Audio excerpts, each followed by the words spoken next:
Mga bata, mapalad ang mga students or pupils sa kanilang mga teacher. Mapalad kung sila ay mayroong teacher. No? Kasi minsan mayroong panahon na walang teacher. Kaya mapalad din ang mga teacher kung mayroong mga bata. No? Dahil hindi pwede maghiwalay yung dalawa na yan. No? Dapat kung teacher po, mayroong student. Pag student po, mayroong teacher. No? Di ba? Kaya yan. Maging alulod ng pagpapala ang teacher kung doon siya sa kanyang classroom. No? So, mayroon na siyang pinakamagandang sabihin sa araw-araw at sa maraming araw na yan na masabi siya marinig ng mga bata. No?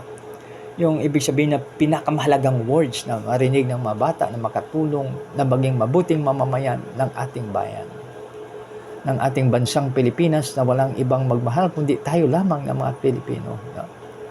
So yan mga kaibigan. No? So yan mapalad. Mapalad naman ang mga estudyante na nagtatyaga na sila ay magkaroon ng karangalan sa kanilang pagtatapos. No? Of course, mapalad ang mga teacher na nag-guide sa kanila. No? At mapalad ang mga leaders sa school kung ang mga teacher ay palaging present. No? So yan, napakaganda mga kaibigan pag tayo ay sa magandang kalagayan. No? Mapalad po tayo. So ilang minuto na lang mga kaibigan. No? Mapalad ang siyang magtitiwala sa Kanya. So paano tayo magtiwala sa Kanya mga kaibigan? Kasi yung faith, no, sa lahat na pinagaling ng ating Panginoon Kristo, hindi na sinabi na gumaling ka dahil sa akin, hindi. Sinabi po niya, gumaling ka dahil sa iyong pananampalataya. So dito mga kapatid, na sinabi ni Lord, no, gumaling ka sa iyong dahil sa iyong pananampalataya. Kaya ang pinakadabis ay ipagkatiwala natin ang ating buhay sa ating Panginoon. So sample po natin, mayroong yung inaagasan ng 12 years na babae, no? Gumaling ka dahil sa iyong pananampalataya. So, ganun po, no? Kaya salamat dito si Kagawad Paul, no? Nagbisita dito sa atin na umuulan po pala sa labas, no? Thank you sa lahat na ating mga kagawad, sa ating barangay kapitan at sa lahat ng mga staff ng barangay. Dito mga kaibigan, yung ating nano kanina, no? Mapalad po tayo kung tayo ay magtiwala kay Lord, no? So, di ba yung halimbawa magtiwala tayo? Kasi ngayon also ang scam. Kaya sabi natin minsan sa ating mga business partner. So, trust and confidence lang po ang namamagitan sa atin. No? So, trust and confidence. So, ibig sabihin niya na ipagkatiwala natin. No? So, mayroong mga parents minsan na pinagkatiwala yung anak sa magiging guardian, halimbawa pupunta siya ng abroad, no? Pinagkakatiwala natin. So ganoon din po ang ating relasyon sa ating God Almighty na pinagkatiwala natin, no? So halimbawa napakatindi yung ating pagsubok na wala na tayo ng strength, no? Pinapaabaya natin, Lord, pinapaabaya ko sa iyo, hindi ko na kaya to, no? Kasi ang hindi natin alam niya, at hindi natin kaya niya.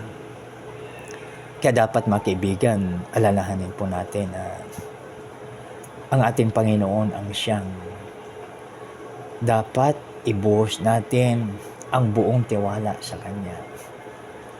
Dahil sa Kanya, siya ang source of everything. Kaya no need to worry, hindi tayo dapat ma-stress dahil nandyan ang ating Panginoon.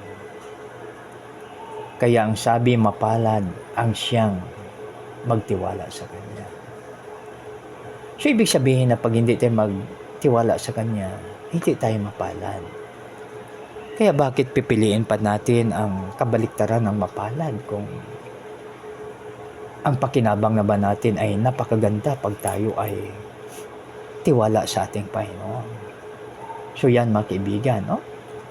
So, napakaganda at napakabuti pag tayo magtiwala sa Kanya. So, mga kaibigan, ang ating pinag-usapan sa ngayon ay matatagpuan po sa mga awit 34:8 na nagsasabing, tingnan at lasapin ang kabutihan ni Yahweh. Mapalad ang siyang magtiwala sa Kanya. Mga kaibigan, salamat sa pagkakataong ito na tayo ay mapalad kung tayo ay magtiwala sa ating Panginoon.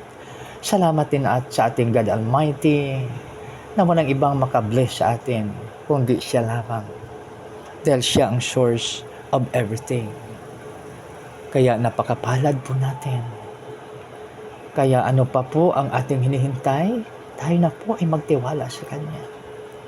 Ano mang bagay na nahirapan tayo, ipagkatiwala natin sa ating Panginoon. Upang maging maayos po ang lahat, mga kaibigan. Pag tayo ay sa ating Panginoon, maging maayos po ang lahat. Kaya wag na po tayong magduda na ganun kung ano pa man. No? Tayo na po ay manalangin. Panginoon, marami pong salamat sa iyong salita. Tulungan mo po kami, O Lord, na ito'y manatili sa aming puso at sa aming damdamin, O Lord. At tulungan mo rin kami maging pagpapala sa isa't isa.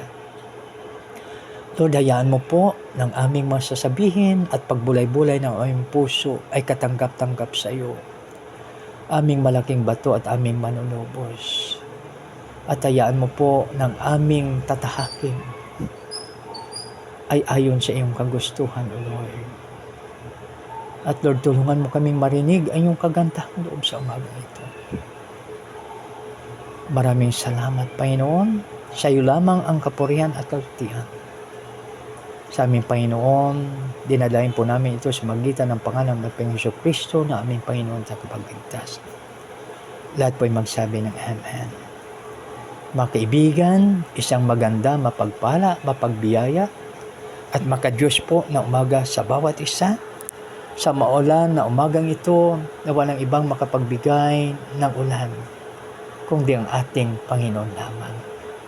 Pwede tayo mag-create ng ulan sa magitan ng cloud shading. Subalit, ang pinakadakilang ulan ay ang mula sa ating Panginoon.